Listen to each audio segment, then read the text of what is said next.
Gabriel de Transmission, ici pour le périscope de l'ENS, en direct de la nuit Sciences Lettres. Je suis ici avec Ellie, salut. Bonjour. Et on est en face du canon à vortex. Alors qu'est-ce que c'est que ce canon? Alors le principe c'est un canon qui tire des vortex. Alors, c'est juste cool quoi. Non, dit comme ça veut pas dire grand chose. Alors en fait c'est exactement comme les ronds de fumée qu'on peut voir dans les vieux films ou des plus récents. Le principe c'est que on tire une membrane qui crée une surpression à l'intérieur du canon et à la sortie, la forme de la sortie crée comme une mini tornade, mais au lieu d'être verticale entre le ciel et le sol, elle est repliée sur elle-même et comme ça elle peut se propager jusqu'à ce que quelque chose la casse ou qu'elle soit plus assez forte. Et pour matérialiser ça, on utilise de la fumée. D'accord, super. Et alors c'est la première fois que vous faites ce canon à vortex? Alors ici oui, il a déjà été utilisé à Jussieu, mais bon c'est quelque chose d'assez classique. D'accord, mais qui est quand même très impressionnant, voilà. Ça marche bien.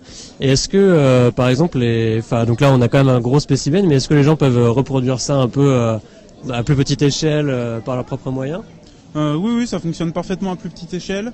On peut aussi faire dans une piscine tout simplement en prenant une assiette et en poussant. On va avoir, alors non pas un rond complet, mais un demi-cercle entre la surface qui va pareil se propager. Si on met un peu de colorant, on peut l'observer se propager. Et puis bon, après les ronds de fumée, ça on connaît. Et les dauphins aussi arrivent à faire des bulles avec cette forme-là et nagent dedans. Ok. Et pour toi, du coup, c'est quoi l'avantage de présenter ce canon à vortex pour parler un peu des sujets physiques qui sont derrière? Qu'est-ce que ça apporte finalement? Ça permet de visualiser des phénomènes assez complexes, puisque là, on est sur de la mécanique des fluides.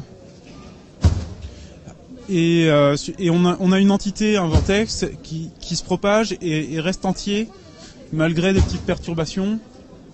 Donc voilà, ça permet de... Ce qui est sympa dans cette expérience, c'est qu'on peut tout visualiser grâce à la fumée qu'on injecte. Merci beaucoup et on remercie aussi Thomas, notre cadreur, qui depuis tout à l'heure se fait littéralement enfumer. On se revoit tout de suite pour un autre périscope.